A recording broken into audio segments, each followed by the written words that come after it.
shaking hands, giving high fives, bumping fists or elbows, kissing cheeks, and many other different gestures.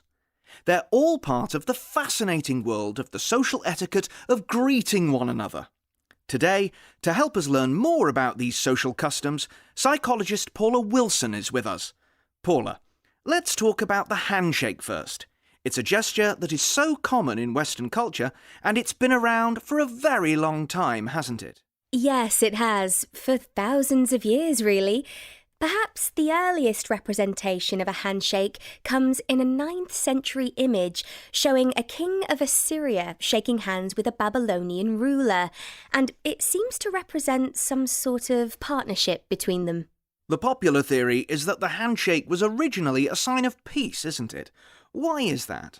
Well, hundreds of years ago, people would carry weapons with them at all times, particularly swords and knives. So, by offering your right hand, you were showing that you weren't holding a weapon and that you weren't going to attack. Some people think that by shaking hands up and down, not just touching hands, they were checking that the other person didn't have a knife or dagger hidden up their shirt sleeve. I'm not so sure about that, though.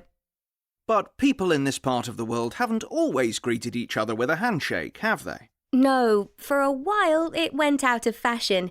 People used to greet each other in different ways, for instance, bowing their heads slightly, or by touching or tipping their hats. But some people think it was a religious group called the Quakers who made the handshake popular again in the 17th century. For them, it was a sign that all people were equal. Then handshakes became common between politicians and business people as a sign of trust. So it's a formal, professional gesture, not just a question of saying hello. Business people will usually shake hands at the start of meetings and to close deals.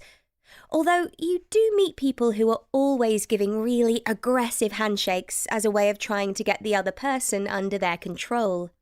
That brings us to one of the problems with the handshake, doesn't it?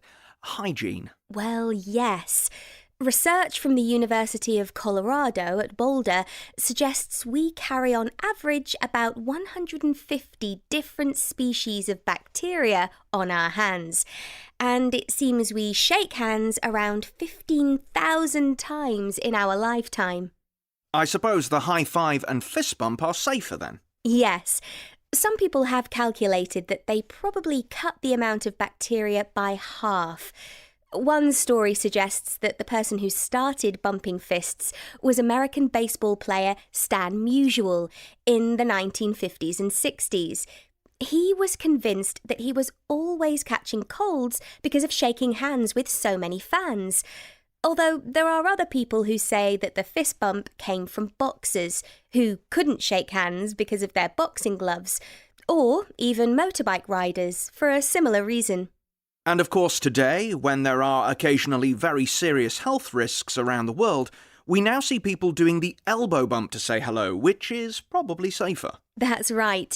In fact, in 2006, the World Health Organization recommended people do elbow bumps instead of shaking hands. So, do you think the handshake will disappear one day? Good question. We're used to shaking hands, and it's such a big part of our Western culture that I find it hard to imagine. Yes, we mustn't forget that not all cultures use the handshake, do they? No, there are many different ways of saying hello.